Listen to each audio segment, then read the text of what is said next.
आज हम जानेंगे कि डायरेक्शन कोसाइन और डायरेक्शन रेशियो क्या होता है। ये जो बेहद खास और सुंदर प्रॉपर्टी है, दुनिया के किसी भी लाइन में देखने को मिल सकती है, या यूँ कहें तो इसके बिना किसी भी लाइन को थ्री डायमेंशनल स्पेस में यूनिक तरह से निर्धारण नहीं किया जा सकता। सो इसके लिए हम मान लें कि स्पेस में ए भी एक रेखा दी गई है।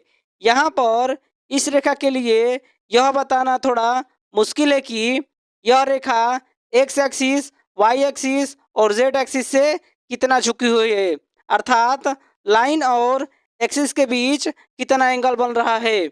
सो इस समस्या के समाधान के लिए हमें क्या करना होगा कि इस रेखा ए बी के पैरेलल एक अन्य रेखा एल लेनी होगी, तथा इस रेखा को शिफ्ट कराकर हमें ओरिजिन पर ले जाना होगा। अब आप क्लियर रूप से देख सकते हैं कि ये जो लाइन है एक्सिस के साथ कुछ ना कुछ एंगल बना रही है। मान लें कि एक्स एक्सिस से ये इस रेखा एल के लिए बनाया गया एंगल ये अल्फा है, और ये वाई एक्सिस से, तो वाई एक्सिस से रेखा एल से बनाया गया एंगल यह बीटा एंगल है, और ये जेड एक्सिस से, तो जेड एक्सिस से इस रेखा एल के लिए बनाया गया एंगल ये गामा बन रहा है। सो ये जो मिला है अल्फा बीटा गामा, इसे हम डायरेक्शन एंगल कहते हैं, और इस बात को हम लिख लेते हैं। अब हमें जो वैल्यू मिलेगा अल्फा बीटा गामा पर, दैट इज हमें पास वैल्यू होगा ये कॉस के टर्म में कॉस अल्फा, एक मिलेगा कॉस बीटा, और एक और मिलेगा अपने पास ये कॉस गामा मिलेगा। सो हमारे पास ये जो तीन वैल्यू मिली है, इन्हीं को हम कहते हैं डायरेक्शन कोसाइन, और हम इसे एल एम एन से प्रदर्शित करते हैं। कॉस अल्फा को हम ये एल से डिनोट करते हैं, इसे हम एम से डिनोट करते हैं, और ये जो गामा है इसे हम एन से डिनोट करते हैं। सो हम लिखते हैं एल इक्वल टू हो जाएगा ये cos alpha, m equal to हो एम इक्वल होगा ये कॉस बीटा होगा, और एक हो जाएगा ये एन इक्वल होगा ये कॉस का गामा हो जाएगा। अब चूंकि इनकी वैल्यू जो मिली है l equal to cos alpha, ये जो होता है हमें डायरेक्शन बताने के लिए काम होता है, और यह जो मिला है कॉस के टर्म में, इसी वजह से हम इसे कहते हैं डायरेक्शन कोसाइन। सो एबव जो है r r r called above r called direction, ये कहते हैं direction direction cosine, cosine हम इसे कहते हैं। आप सभी को यहाँ पर एक बात नोट करनी चाहिए कि यह जो रेखा एल है हमारे पास, इस रेखा के लिए डायरेक्शन कोसाइन एल एम और एन प्राप्त हुआ है, और चूंकि यह जो रेखा है आप देख सकते हैं कि अपोजिट डायरेक्शन में इधर बढ़ती चली जा रही है। सो इस वजह से क्या होगा, इस रेखा के लिए अपोजिट डायरेक्शन में एक अन्य डायरेक्शन कोसाइन का सेट प्राप्त होता है, जिसे हम लिखते हैं माइनस का एल और माइनस का एम, और हो जाएगा ये माइनस का एन हो जाएगा। इसका एक सेट प्राप्त होगा डायरेक्शन कोसाइन का। सो हम इस बात को इस प्रकार से लिख लेते हैं। यहाँ पर हमने जो डायरेक्शन कोसाइन लिखा है ये एल एम एन और या माइनस का एल एम एन, यह रेखा एल के लिए लिखा है। चूंकि यह जो रेखा एल है ए बी के पैरेलल है, इस वजह से जो ए बी रेखा के लिए डायरेक्शन कोसाइन होगा वही हो जाएगा एल एम एन, या फिर माइनस का एल माइनस का एम या माइनस का एम हो जाएगा। सो फाइनली हम लिख सकते हैं फाइनली डायरेक्शन कोसाइन को हम शॉर्टकट में डी आर एस लिख लेते हैं। So D R S of A B, dearest of A B is L, ये एम या एन, या फिर लिखते हैं और में होगा हमारे पास ये माइनस का एल माइनस का एम और ये माइनस का एन हो जाएगा। हम अपना क्वेश्चन देखते हैं। इसमें कहता है कि find the direction cosines of x axis, y axis और जेड एक्सिस। दैट इज हमें क्या करना है कि जो एक्स एक्सिस है, वाई एक्सिस है और जेड एक्सिस है, इनके डायरेक्शन कोसाइंस को पता करना है। सो आप देख सकते हैं कि हमें इसके डायरेक्शन कोसाइंस को पता करने के लिए सबसे पहले हमें यह मानना होगा यह जो एक्स एक्सिस है यह एक लाइन के रूप में वर्क कर रही है और ये जो एक्स एक्सिस है स्वयं के साथ 0 डिग्री, ये वाई एक्सिस है, वाई एक्सिस के साथ यह 90 डिग्री और ये जेड एक्सिस है, तो जेड एक्सिस के साथ भी यह 90 डिग्री का एंगल बना रही है। सो हम इसे लिखते हैं एक्स एक्सिस, ये x axis makes angle 0 degree, ये 90 degree and 90 degree with x axis, ये x axis and y axis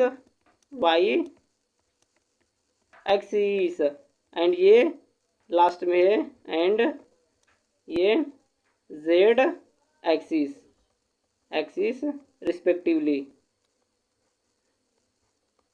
respectively, यानी जो एक्स एक्सिस है वो एक्स एक्सिस, वाई एक्सिस और जेड एक्सिस से 0 डिग्री, 90 डिग्री और 90 डिग्री का एंगल बना रही है। दैट इज ये जो 0 डिग्री है ये अल्फा का मान है, ये बीटा का मान है और ये गामा का मान है। सो हमारे पास direction cosine l equal to हो जाएगा हमारे पास l equal to cos 0 degree. So l की वैल्यू हो जाएगी यहाँ पर ये 1 हो जाएगी। और इसी प्रकार हम ज्ञात करते हैं एम, तो एम इक्वल टू होता है ये कॉस, ये बीटा का मान हो जाएगा ये 90 डिग्री। तो यहाँ से हमारे पास क्या हो जाएगा ये एम इक्वल टू हो जाएगा यहाँ से ये 0 डिग्री हो जाएगा। और हमारे पास एक और चीज़ बढ़ रहा है, यहाँ से एन इक्वल टू होता है हमारे पास ये कॉस, ये यहाँ से 90 डिग्री। सो एन की जो वैल्यू हो जाएगी यहाँ से हो जाएगी ये 0 हो जाएगी। सो एल की वैल्यू यहाँ से 1 आया है, यहाँ पर एम की जो मान आया है वो 0 आया है और एन की जो मान आया है वो भी 0 आया है। सो ये जो एक्स एक्सिस है उसके लिए डायरेक्शन कोसाइन हो जाएगा 1 0 0। सो एक्स एक्सिस के लिए फॉर एक्स एक्सिस डीआरएस की जो वैल्यू हो जाएगी डीआरएस वो हो जाएगा 1 0 0। और इसी प्रकार से हम वाई एक्सिस के लिए लिखते हैं। सो फॉर वाई एक्सिस हम लिखते हैं वाई एक्सिस डीआरएस होगा 0 1 0 और जेड एक्सिस के लिए हम लिखते हैं यहाँ पे जेड एक्सिस के लिए ये 0 0 और ये 1 हो जाएगा। अब हम देखते हैं किसी लाइंस के जो डायरेक्शन कोसाइंस एलिमेंट होता है उनके बीच रिलेशन क्या होता है। सो इसके लिए क्या करते हैं कि हमारे पास ये जो लाइन एल दिया है इसके डायरेक्शन कोसाइन को हम लेट करते हैं ये एल एम एन है। और नेक्स्ट हम इस रेखा पर एक अन्य पॉइंट यहाँ पर एक पॉइंट पी कंसीडर करते हैं और मान लेते हैं ये जो पी पॉइंट है इसका कोऑर्डिनेट बन रहा है ये एक्स, ये वाई और ये जेड बन रहा है। और ये जो ओपी डिस्टेंस है इसे हम लिखते हैं ये आर। सो ओपी को लिखते हैं हम ओपी डिस्टेंस वो हो जाएगा आर के इक्वल हो जाएगा। और चूंकि यह जो आर है ओ से पी पॉइंट के डिस्टेंस है, सो यह जो इक्वल होता है वो होता है स्क्वायर रूट में, यहाँ पर स्क्वायर रूट में यहाँ से एक्स का स्क्वायर प्लस ये वाई का स्क्वायर प्लस ये जेड स्क्वायर होता है। अगर हम स्क्वायर रूट को इधर लाते हैं तो ये जो आर स्क्वायर बनेगा यहाँ से हो जाएगा ये x square plus y square plus ये जेड स्क्वायर हो जाएगा। इसे हम अपना इक्वेशन फर्स्ट मानते हैं। नेक्स्ट हम क्या करते हैं, ये जो पी पॉइंट है हमारे पास, इस पी पॉइंट से हम वाई एक्स पर यहाँ पर एक परपेंडिकुलर इस प्रकार से हम ड्रॉ कर ले रहे हैं। और ये जो वाई एक्सिस से एल रेखा के बीच बनाया कोण ये मान लेते हैं कि ये बीटा है। सो कॉस अल्फा जो होगा हमारे पास यहाँ से, सॉरी कॉस बीटा जो होगा, कॉस बीटा वो हो जाएगा base upon hypotenuse. So base क्या है, यहाँ से ओ और मान लेते हैं कि यहाँ पे कट हो रहा है ये एम पे, सो हो जाएगा बेस अपने पास ये ओ एम, और ये जो हाइपोटेनस है ओ पी, सो ये हो जाएगा ये ओ पी हो जाएगा। और चूंकि ये जो ओ एम है वाई एक्स पे है, सो यहाँ से लिखते हैं ये वाई हो जाएगा। सो हमारे पास क्या हो जाएगा, इस बात को लिखते हैं, ये इसकी वैल्यू को रखते हैं तो हो जाएगा ये कॉस ये बीटा, ये ओ एम है वाई के इक्वल, और ये ओ पी है हमने माना है ये आर है। सो इसे हम मल्टीप्लाई कराकर लिख लेते हैं। सो हो जाएगा अपने पास ये आर, और ये कॉस बीटा, क्योंकि जानते हैं ये जो कॉस बीटा होता है यह एम के बराबर होता है, तो यहाँ से हो जाएगा अपने पास ये वाई हो जाएगा। तो वाई की वैल्यू निकल के आई ये आर इंटू एम। इसी प्रकार से हम क्या करते हैं, ये जो एक्स एक्सिस है, एक्स एक्सिस, इस एक्स एक्सिस पर इस पी पॉइंट से हम यहाँ से परपेंडिकुलर ड्रॉ करते हैं। एंड ये जो जेड एक्सिस है, जेड एक्सिस पर इस पी पॉइंट से यहाँ से हम एक परपेंडिकुलर ड्रॉ कर ले रहे हैं। इसी प्रकार से हमने परपेंडिकुलर जब ड्रॉ किया है तो ये जो एक्स है और जेड है, इसी प्रकार से हमारे पास इनके डायरेक्शन को साइन के रूप में कुछ इस प्रकार से हमें मिल जाएगा। सो यहाँ से मिलेगा अपने पास एक्स इक्वल टू हो जाएगा ये एल इंटू आर हो जाएगा, और जेड जो मिलेगा यहाँ से, सॉरी यहाँ से जेड जो मिलेगा वो हो जाएगा एन इंटू ये आर हो जाएगा। अब जो हमें मिला है एक्स वाई जेड की वैल्यू इक्वेशन 1 में पुट करते हैं। सो यहाँ से हो जाएगा ये आर स्क्वायर, एक्स के जगह रखते हैं तो ये हो जाएगा एल इंटू आर का ये स्क्वायर, यहाँ पर वाई के जगह रखते हैं हम तो एम इंटू आर का ये हो जाएगा स्क्वायर, प्लस जेड के जगह रखते हैं तो एन इंटू ये आर का स्क्वायर हो जाएगा। इसमें से हम आर स्क्वायर को कॉमन करते हैं तो हो जाएगा ये आर स्क्वायर, कॉमन करेंगे तो ये आर का स्क्वायर हो जाएगा ये एल का स्क्वायर, प्लस यहाँ से ये एम का स्क्वायर, प्लस हो जाएगा ये एन का स्क्वायर हो जाएगा। ये आर स्क्वायर से आर स्क्वायर कैंसिल हो जाएगा, सो हमारे पास आ जाएगा ये l square plus m square plus n square equal हो जाएगा ये 1 के इक्वल हो जाएगा।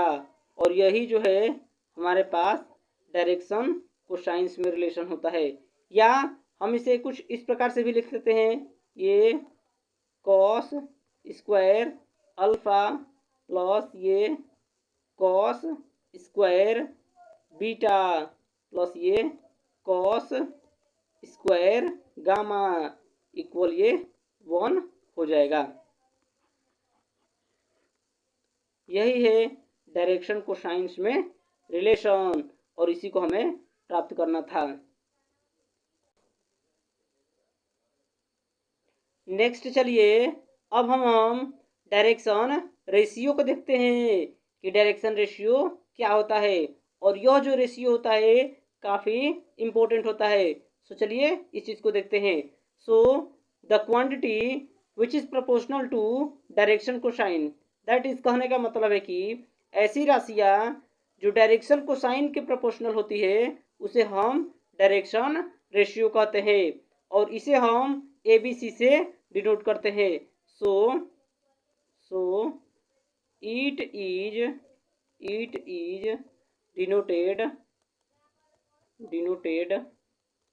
Denoted by a b c. यह जो क्वांटिटी हमने लिखा है ए बी सी, यह जो होता है डायरेक्शन कोसाइन के प्रोपोर्शनल होता है। सो यहाँ से हम लिखते हैं दैट सिंप्लाई क्या, यह जो ए होगा वह प्रोपोर्शनल होगा एल के प्रोपोर्शनल होगा। इसी प्रकार से यह जो बी होगा तो यह बी प्रोपोर्शनल होगा यह एम का होगा और ये जो सी है ये सी प्रोपोर्शनल हो जाएगा, यह एन के प्रोपोर्शनल हो जाएगा। सो आप देख सकते हैं कि यहाँ से प्रोपोर्शनल का अगर साइन हटेगा तो एक कांस्टेंट आ जाएगा। सो ए इक्वल टू हो जाएगा यहाँ से lambda l and b equal to हो जाएगा यहाँ से लेमडा एम और यहाँ से सी इक्वल टू हो जाएगा यह लेमडा एन हो जाएगा। सो यहाँ से जो वैल्यू निकल के आई है एल में लेमडा से मल्टीपल, फिर एम में लेमडा से, फिर एन में लेमडा से, दैट इज सेम से। सो ए बी सी मिल रहा है और यह जो मिला है इसी को हम क्या कहते हैं, डायरेक्शन रेशियो कहते हैं। सो इस यहाँ से हो जाएगा सी इक्वल टू लेमडा एन हो जाएगा। यहाँ पर ये जो लेमडा आया है, लेमडा ये एक प्रोपोर्शनल कांस्टेंट है जिसकी वैल्यू को हमें कैलकुलेट करना है। तो चलिए हम इसकी वैल्यू को कैलकुलेट करते हैं। दिया है हमारे पास ए इक्वल टू ये लेमडा एल दिया है। अगर हम लेमडा को इस साइड लाएंगे तो क्या हो जाएगा, यहाँ से हो जाएगा ये एल की वैल्यू हो जाएगी यहाँ से ए अपॉन में ये लेमडा हो जाएगा। इसी प्रकार से ये जो एम है लिखते हैं ये बी अपॉन में हो जाएगा ये लेमडा हो जाएगा और यहाँ से जो एन है सो एन इक्वल टू हो जाएगा यहाँ पे सी अपॉन ये लेमडा हो जाएगा। अब चूंकि हम जानते हैं क्या, ये जो l square plus m square plus n square equal 1 होता है। सो हम एलिमेंट की वैल्यू को इसमें पुट करते हैं। सो हो जाएगा हमारे पास ये ए स्क्वायर बटा में हो जाएगा ये लेमडा स्क्वायर प्लस ये बी स्क्वायर अपॉन में हो जाएगा ये लेमडा का स्क्वायर हो जाएगा प्लस यहाँ से सी स्क्वायर अपॉन में हो जाएगा ये लेमडा का स्क्वायर इक्वल ये 1 हो जाएगा। अब ये जो लेमडा आया है इस लेमडा को हम इस साइड लेकर चले जाते हैं। सो यहाँ से हो जाएगा a square plus b square plus c square equal कितना हो जाएगा, यह लेमडा का स्क्वायर हो जाएगा। स्क्वायर इधर हो जाएगा सो लेमडा इक्वल टू हो जाएगा हमारे पास यह स्क्वायर रूट में यहाँ से हो जाएगा a square plus b square और प्लस ये सी स्क्वायर हो जाएगा। यही अपने पास लेमडा की वैल्यू हो जाएगी और यहाँ से लेमडा की वैल्यू को हम इसमें एल एम और एन में रखते हैं। यह जो एल एम और एन की वैल्यू निकल के आई है इसको हम प्लस माइनस दोनों साइन में लेते हैं। सो यहाँ से हो जाएगा प्लस माइनस ए, यहाँ पर प्लस माइनस लेते हैं और ये भी कितना हो जाएगी, ये प्लस और माइनस में ले जाएगा। और यहाँ से आप देख सकते हैं यह एल और ये है, एम और बी है, एन और सी है। सो यहाँ से जो तीनों निकल के आया है यह डायरेक्शन कोसाइन और डायरेक्शन रेशियो में क्या होता है, रिलेशन को प्रदर्शित करता है। वीडियो अगर अच्छा लगा हो तो एक लाइक ज़रूर करें और ऐसे ही वीडियो देखने के लिए चैनल को ज़रूर सब्सक्राइब करें। Thank you.